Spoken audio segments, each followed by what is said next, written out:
پاس نہیں لے کر جا رہا تھا۔ میں درد سے مر رہی تھی۔ ایسے ہی درد سہتے سہتے 2 دن گزر گئے، پھر بھی کوئی مجھے ڈاکٹر کے پاس نہیں لے کے گیا۔ میرے بازو پر بہت زیادہ سوزش ہو گئی۔ ایسے ہی 10 دن گزر گئے اور میرا بازو سکڑنے لگا۔ پھر مجھے میری امی ڈاکٹر کے پاس لے کے گئی تو ڈاکٹر نے بتایا کہ بازو ٹوٹ چکا ہے اور اب آپ نے بہت دیر کر دی ہے اور اب یہ ٹھیک نہیں ہو سکتا، اب بازو ایسے ہی لٹکا رہے گا۔ خیر ڈاکٹر نے دوائی دی اور ہم واپس آ گئے۔ میرا موبائل بھی بھائی نے توڑ دیا تھا۔ پھر 1 سال تک میرے گھر والے مجھے بہت تانے دیتے اور گندی عورت بولتے۔ پھر 1 سال بعد میری شادی ماموں کے بیٹے سے کروا دیتے ہیں اور مجھے لگتا ہے کہ میں خوش رہ سکوں گی، لیکن یہی میری بہت بڑی خوش فہمی تھی۔ شادی ہو گئی، کچھ دن گزرے کہ ایک دن میرے بازو میں درد تھی تو میرے سے روٹیاں نہیں بنی۔ میرا شوہر شام کو گھر واپس آیا تو میں نے ان کو ہوٹل سے روٹی لانے کا بولا اور میں نے بتایا کہ میرے بازو میں درد تھی اس لیے میں نے روٹیاں نہیں بنائی، سالن بنا لیا ہے۔ میرا شوہر غصے میں آ گیا اور مجھے گالیاں دینا شروع کر دی اور پائپ کے ساتھ مجھے بہت زیادہ مارا اور بولا کہ اگر ابھی روٹیاں نہ بنائی تو میں آپ کو بھی طلاق دے دوں گا۔ میں نے روٹیاں بنائی، میری حالت خراب تھی اس لیے میں نے بس ان کے لیے ہی کھانا بنایا، خود بھوکی ہی رہی کیونکہ میرے بازو میں بہت زیادہ درد تھی۔ میرے شوہر نے کھانا کھایا اور لیٹ گئے اور مجھے کہنے لگے کہ میرے پاؤں دباؤ۔ اس نے ساری رات میرے سے پاؤں دبائے۔ صبح ان کو ناشتہ بنا کے دیا، وہ کام پر چلے گئے۔ جب دن کے 10 بجے تو میری طبیعت خراب ہو گئی، الٹیاں آنا شروع ہو گئی۔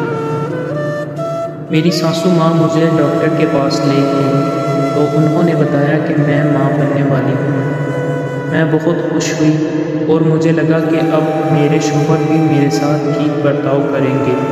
خیر یہ بھی میری بہت بڑی خوش فہمی تھی۔ ایسے ہی ٹائم گزرتا گیا، پھر میرا ڈلیوری کا ٹائم آ گیا اور اللہ نے مجھے بیٹی جیسی نعمت سے نوازا۔ میں نے اللہ کا شکر ادا کیا اور بہت خوش ہوئی۔ جب میرے شوہر کام سے واپس آئے تو آتے ہی انہوں نے مجھے گالیاں دینا شروع کر دی اور برا بھلا کہنا شروع کر دیا اور کہا کہ مجھے بیٹا چاہیے تھا، تم نے بیٹی کیوں پیدا کی؟ انہوں نے مجھے اس حالت میں مارنا شروع کر دیا اور گھر سے نکال دیا۔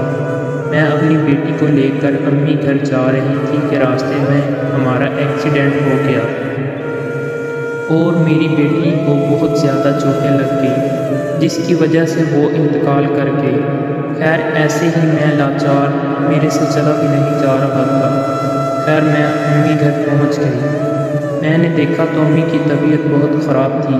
میں نے ساری بات بھائی کو بتائی تو بھائی بہت غصہ ہوئے اور مجھے ایک تھپڑ مارا اور کہا کہ جو لڑکیاں اپنے ماں باپ کی عزت کا خیال نہیں رکھتی ان کے ساتھ ایسے ہی ہوتا ہے۔ خیر میں نے صبر کیا اور امی گھر رہنے لگی۔ بھائی اور بھابھی مجھے ہر وقت تانے دیتے اور غلط بولتے۔ ایسے ہی 2 ماہ گزر گئے۔ ایک دن بھائی کو غصہ آیا اور انہوں نے بھی مجھے گھر سے نکال دیا۔ اب میں بے سہارا کدھر جاتی؟ خیر میں نے کچھ دن ہوٹل سے کھانا مانگ کر گزارا کرتی رہی اور ایک دن مجھے ایک شخص ملا۔ میں نے اس کو ساری بات بتائی۔ اس نے مجھے اپنی بیٹی بولا اور اپنے گھر لے گیا اور مجھے بہت پیار کرتا اور میرا پیٹ پالنے کے لیے انہوں نے ایک ہوٹل پر کام کرنا شروع کر دیا اور میں بھی ان کو ابو بولتی اور اب میں ان کے ساتھ ان کے گھر میں رہتی ہوں۔ 5 سال گزر گئے ہیں، آج تک شادی نہیں کی اور نہ ہی کبھی گھر جانے کا سوچا۔ یہی تھی میری دکھ بھری کہانی۔